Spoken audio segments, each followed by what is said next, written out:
This is Chapter 19, Foreseen Panic, Part 3, from a story called The Time-Dilated Generations, by Esteban Gallardo.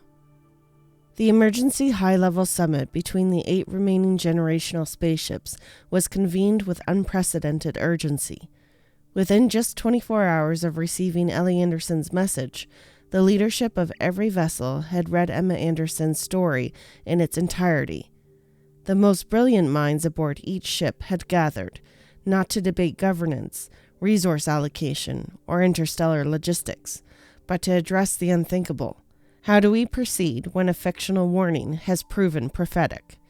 The presidency of the networked interstellar government rotated among the generational ships, and at that moment the responsibility lay with Wolf Rayet 124, a vessel still 60 years away from its final destination in the Sagittarius constellation. The meeting was held in the virtual reconstruction of the fleet's Grand Council chamber, a somber semicircular parliament hall where the representatives of the remaining ships convened. The room, though only a simulation, was steeped in symbolism. 10 empty seats stood as silent testaments to the lost vessels, an ever-present reminder of their failures. Ashley Welch, the designated moderator for the session, took her place at the head of the chamber. A retired scientist, once renowned for her expertise in sustainable biomes under extreme conditions, she had long since stepped back from active research. Yet her reputation for level-headed pragmatism and unshakable resolve had kept her firmly within the administrative ranks. Now, in what was arguably the most important meeting in human history, she bore the weight of ensuring order amid rising uncertainty. Her voice was measured, but firm. We now begin this extraordinary session. There is only one point of discussion. Should we make Emma Anderson's final work available to the public? She turned to the representative from Pi Cygni, Ethan Reed. Ethan, the floor is yours. Ethan's avatar materialized at the central podium, a near-perfect holographic reconstruction, down to the sharp creases in his uniform and the tension in his jaw. He glanced around the chamber, his gaze lingering momentarily on the empty seats before addressing the assembly. The atmosphere was heavy, not just with the weight of their losses, but with an emerging division that had been growing over the past year. It had become increasingly apparent that there was a stark difference in perspective between those aboard ships nearing their destinations and those who still had centuries ahead of them. 3 ships, Sadra, Wolf Rayet 124, and VY Canis Majoris, were nearing the end of their journeys, with only 30, 60, and 130 time-dilated years remaining, respectively. But the remaining 5 ships, VV Cephei, Pi Cygni, MU Cephei, Eta Carina, and Rho Cassiopeia, were still bound to the void for generations to come. Some had over 300 years before they reached their designated exoplanets. In the case of Pi Cygni, they were nearly 400 years away. For those closer to their new worlds, hope remained within reach, but for those adrift in the abyss, faith in survival was beginning to wane. And in that growing divide, the future of humanity teetered on the edge. Ethan adjusted his stance, exhaled, and prepared to deliver his verdict. He wasted no time. Let's get straight to the point. We cannot publish this story in any way. His voice was firm, edged with an undercurrent of restrained aggression. The reaction was immediate. Gasps, muttered protests, and outright shouts filled the virtual chamber. The system, designed to faithfully replicate speech and body language, did not filter the chaos. For several tense seconds, the conference room was in complete disarray, representatives speaking over one another, hands slamming against virtual desks, accusations cutting through the uproar. Ashley Welch stepped forward, triggering the override. The room fell into silence as the meeting's control system muted all unauthorized voices. Ashley exhaled, steadying herself before addressing the assembly. I need to ask for restraint. I understand that the past year has been overwhelming, but we must do better. We cannot allow emotion to override reason. She scanned the chamber, her gaze firm, her presence commanding. Let me remind you, more now than ever, that the last surviving remnants of Earth depend on us. They look to us for leadership. We must set the example they will follow. She turned back to Ethan. Ethan, I will ask you to explain your position before you set everything on fire. A brief pause. Ethan nodded, his expression unfazed. "I apologize, Madam President," he said, then turned his attention to the other representatives, his gaze hardening.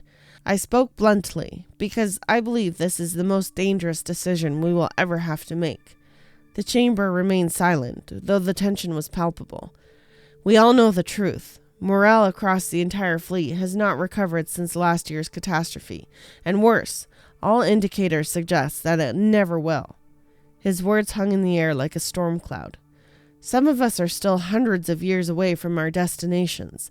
The last thing we need is to deteriorate the fragile psychological state of our travelers any further. We all know what has been happening. Suicide rates have risen dramatically. Anxiety and despair are spreading like a disease through the ships that are still centuries away from hope. We know the value of a single human life aboard these vessels. We can't afford to lose more than we already have." Ethan's voice darkened, his next words deliberate, and waited. "If we make Emma Anderson's story public, the emotional fallout could push us past the threshold we cannot recover from." A slow, heavy silence followed. He let the weight of his words settle over the chamber before continuing. "That is why my proposal is simple. The story will remain classified. Only those of us, the fleet's administrators, will have access. We will study it.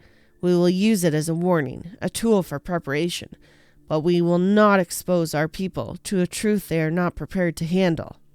This is my proposal. For the survival of the fleet, I urge the Council to consider it carefully." With that, Ethan's avatar dissolved, teleporting him back to his seat. The room remained still. The weight of his words had landed. Ashley gave them time to breathe, time to absorb the ramifications of what had just been said. Then, after a measured pause, she took a slow step forward and spoke. "I want to thank the representative of Pi Cygni for his contribution. Now the floor belongs to the representative of Sadra." A hush settled over the virtual chamber. The Sadra generational ship was unique among the remaining fleet. It was the last vessel still traveling at 97% the speed of light, which meant its crew was living nearly twice as fast relative to the rest of the network society. More importantly, Sadra was the next ship set to reach its destination, just 30 years away. Its representative, Alexis Rhodes, materialized at the podium. She was young by the fleet standards, only 40 years old, but she carried the presence of someone who had spent a lifetime studying the evolution of societies over long periods. A specialist in social dynamics and generational stability, she had dedicated her life to ensuring that civilizations, even in the void, could endure. She met the eyes of every representative before speaking. To follow the same approach as my colleague from Pi Cygni, I'll be direct. For the survival of mankind, Emma Anderson's story must be made public, immediately. Her words shattered the fragile stillness in the chamber. A murmur swept through the assembly, then escalated into a cacophony of hushed arguments. Then Ethan Reed stood, and he did not hesitate. "You're biased," he all but shouted, his frustration barely restrained. "Your ship is 30 years from its destination. That's nothing compared to the centuries some of us will have to still endure. You have no idea what it means to keep people from falling apart for 400 years. You have no idea what you're proposing." The chamber erupted. Representatives from both factions raised their voices, some hurling accusations, others desperately trying to restore order. The system's real-time simulation, designed for seamless diplomatic interaction, struggled to process the overlapping movements and gestures. For the first time in the history of the fleet's virtual governance, the chamber felt like a battlefield.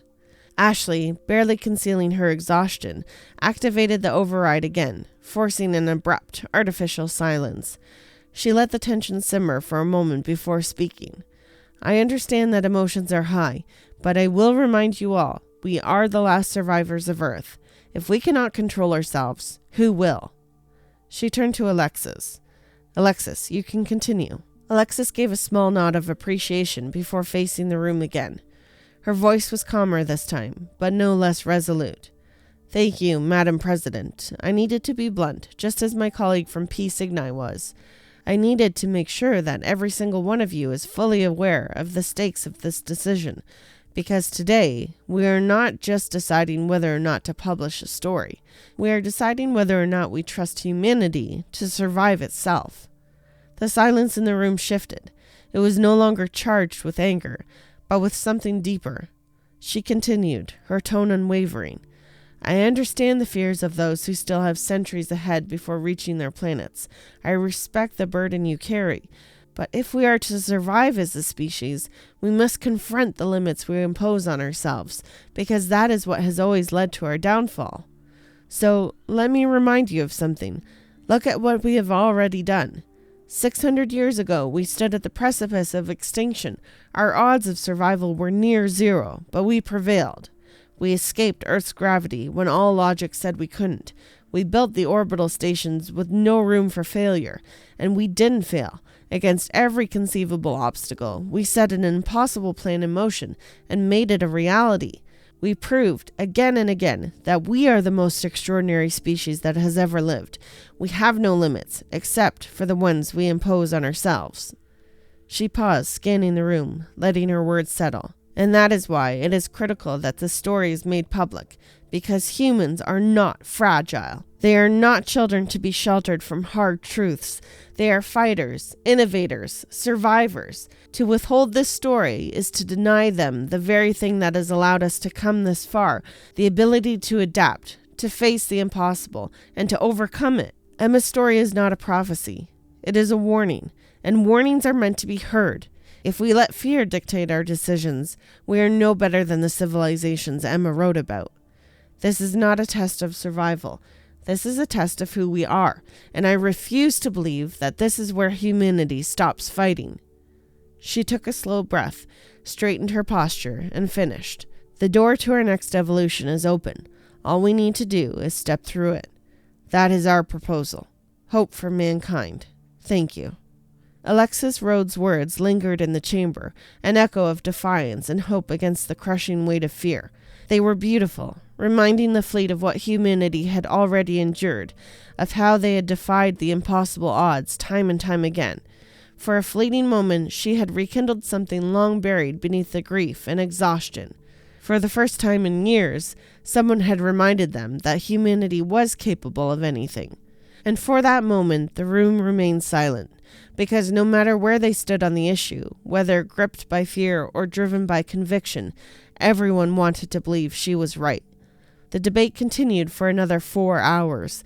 Each ship's representatives gave their arguments, their reasoning, their desperate pleas, some advocating for caution, others for courage. But the battle lines had already been drawn. The decision boiled down to 2 stark choices. The first was to keep Emma Anderson's story classified, shielding the fleet from the psychological fallout and preventing what could become an irreversible collapse of morale. The second was to make it public, trusting that humanity could rise to the challenge and use the knowledge as a catalyst for survival rather than a harbinger of doom. By the time the meeting concluded, it was evident that most had already made up their minds. The council granted each representative 24 hours to finalize their vote, a formality more than anything else. The dynamics of the previous day's debate had rendered the outcome almost inevitable. When the results came in, they merely confirmed what everyone had feared. 5 votes against revealing the story, 3 votes in favor. For the first time since leaving Earth, the generational fleet was no longer one. The networked society had begun to fracture, and soon the consequences of that division would shake the very foundation of what remained of the human race. That was part 3 of chapter 19, Foreseen Panic, from a story called The Time-Dilated Generations, by Esteban Gallardo. Thank you so much for listening, and we hope to see you again next time.